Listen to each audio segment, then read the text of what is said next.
Hello दोस्तों, welcome back to my channel quick share.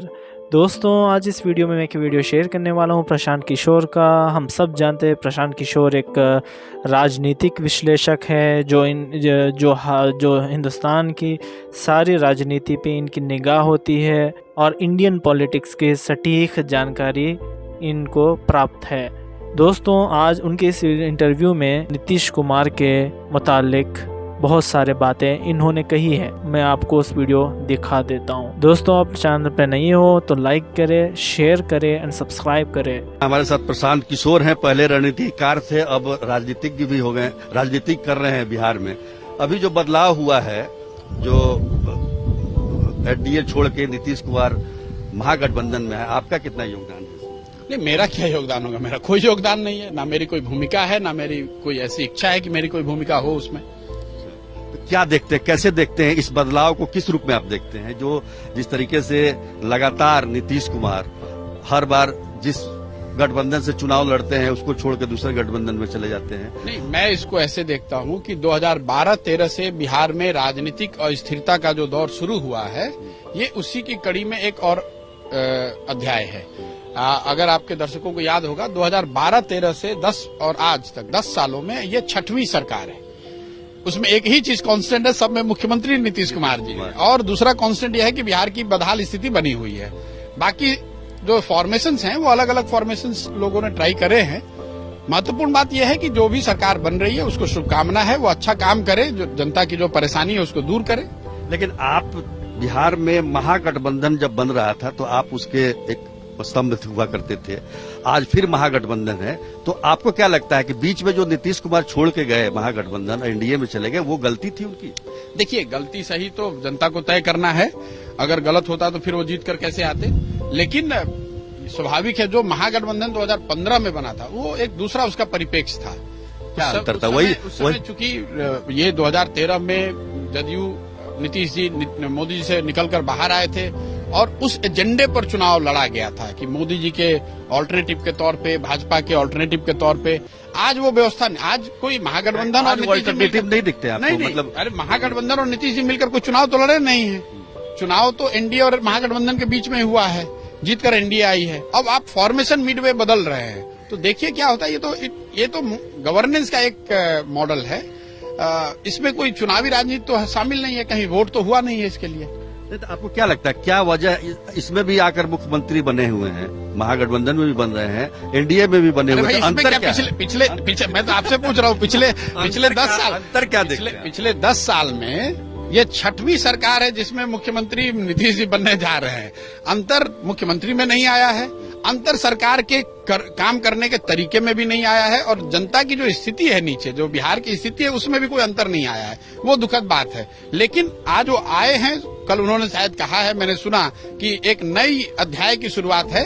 तो देखिए कि नए अध्याय में क्या क्या पढ़ने को मिलता है। अगर इससे जनता की समस्याओं का समाधान होता है तो इसका स्वागत होना चाहिए। क्या समाधान? 6 बार में तो क्या हुआ है? 5वीं बार, 5 बार में नहीं हुआ तो 6ठी बार में क्या होगा? अरे ये बात तो आप उनसे पूछिए कि क्या होगा। लेकिन हम देखिए, जब कोई सरकार बन रही है तो आपकी अपेक्षा तो यही होगी कि कुछ बेहतर होगा।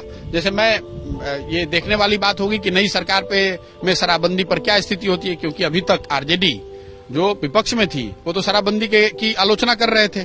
तो अब वो सरकार में है तो क्या करते हैं? तेजस्वी जी ने बताया है कि वो जैसे ही सरकार में आएंगे तो 10 लाख लोगों को नौकरी मिलेगी। अब वो सरकार में है तो देखिए कि उस पर कल नीतीश कुमार 5 लाख भी तो कम से कम देना चाहिए। हाँ भाई, 5 लाख दें, 10 लाख दें। अच्छा, ये आप तो नीतीश कुमार को काफी नजदीक से जानते हैं। मैं नजदीक से तो सबको तो वो उसमें उनमें ऐसा क्या हुनर है कि वो उनका सीटें कम होती है लेकिन सरकार हमेशा वही, मुख्यमंत्री हमेशा वही बनते हैं? क्या उनमें क्या खासियत क्या है? देखिए, ये कल से मैं चर्चा सुन रहा हूँ और जनरली ये लोग बताते हैं कि उनकी ताकत इतनी है कि कुछ भी हो जाए वो मुख्यमंत्री रहते हैं। ये कभी कभी संभावनाओं की भी बात है। अगर आप उनकी पॉलिटिकल जर्नी देखेंगे तो ऐसा नहीं है कि उसका उनको नुकसान नहीं हुआ है। जदयू यहाँ 115 एमएलए की पार्टी होती थी, 2015 आते आते आप 72 एमएलए की पार्टी बन गए, अभी आप 43 एमएलए की पार्टी है। तो ऐसा नहीं है कि वो गिरावट नहीं आ रही है। जो विश्वसनीयता की बात हो रही है या जो सुशासन में जो कॉम्प्रोमाइज की बात है, उसका असर है और वो इलेक्टोरली भी दिख रहा है। अब ये अलग बात है कि किसी भी तरह वो फॉर्मेशन में आ पा रहे हैं।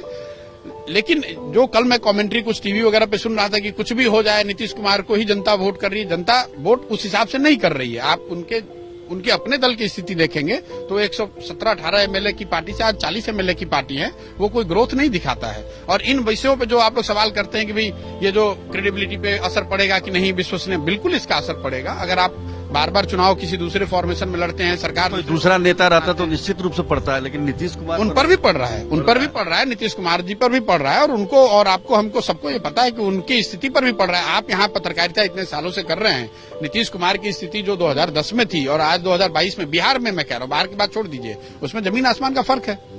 तो वो जो थर्ड फ्रंट के एक चेहरे की बात हो रही है, नीतीश कुमार मुझे लगता है कि महागठबंधन भी इसी ख्याल से गए होंगे, इसी महत्वाकांक्षा से गए होंगे कि कहीं ना कहीं उनके मन में है कि वो देश का प्रधानमंत्री के उम्मीदवार कम से कम बने। तो आपको क्या लगता है, कितनी संभावना है? देखिए, पहली बात तो मैं नीतीश कुमार के मन को सेकंड गेस करने का दावा नहीं कर सकता हूं, लेकिन जो मुझे बाहर से जो बात थोड़ी बहुत समझ में आती है, नीतीश कुमार ऐसे व्यक्ति नहीं है कि वो प्रधानमंत्री बनने का ख्वाब लेकर और इस तरह का, ये बिहार स्पेसिफिक प्रयोजन मुझे दिखता है। बिहार में जब से वो बीजेपी के साथ गए थे, तब से वो जो कंफर्ट जो ओरिजिनली होता था बीजेपी और नीतीश कुमार में, वो इस दौरान 2017 से 22 के बीच में नहीं दिखा।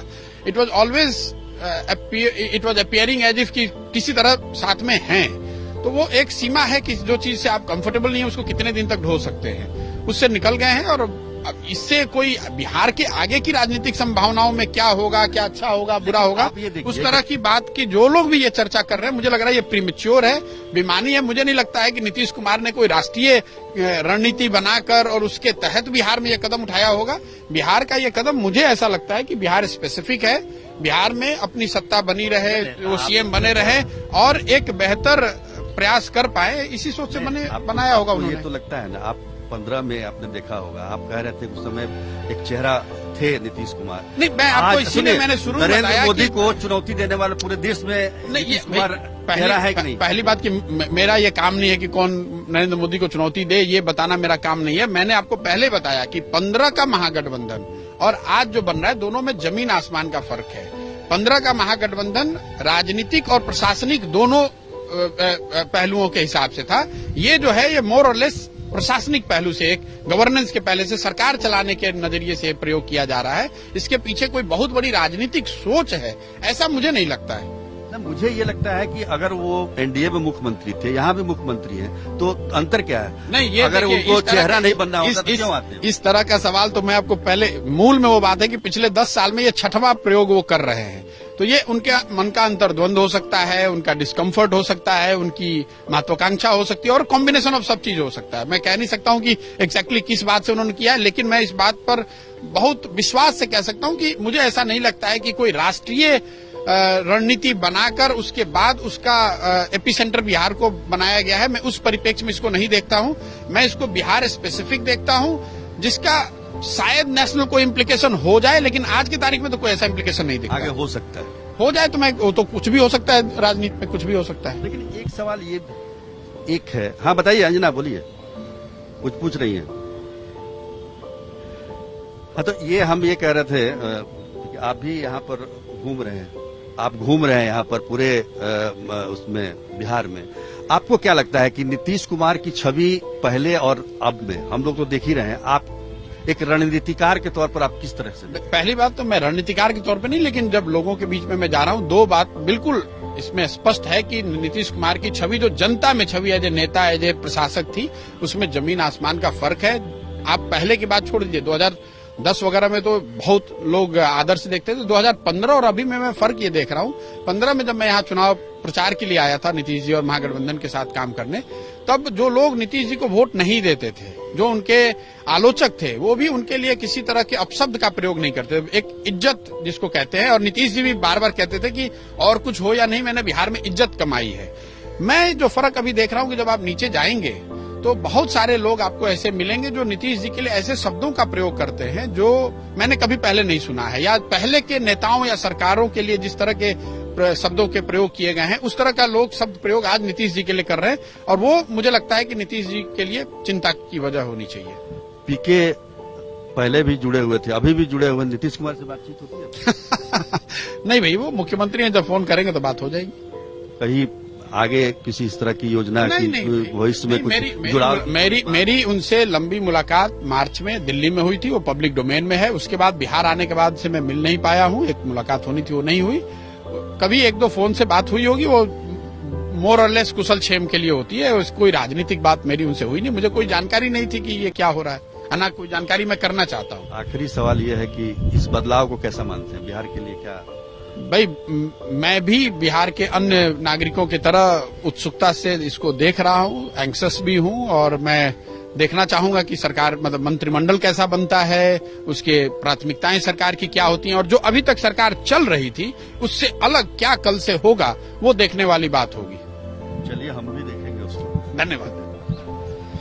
तो ये थे प्रशांत किशोर, जो कि बता रहे थे कि बिहार में जो बदलाव हुआ है उसका क्या प्रभाव पड़ रहा है या पड़ने जा रहा है।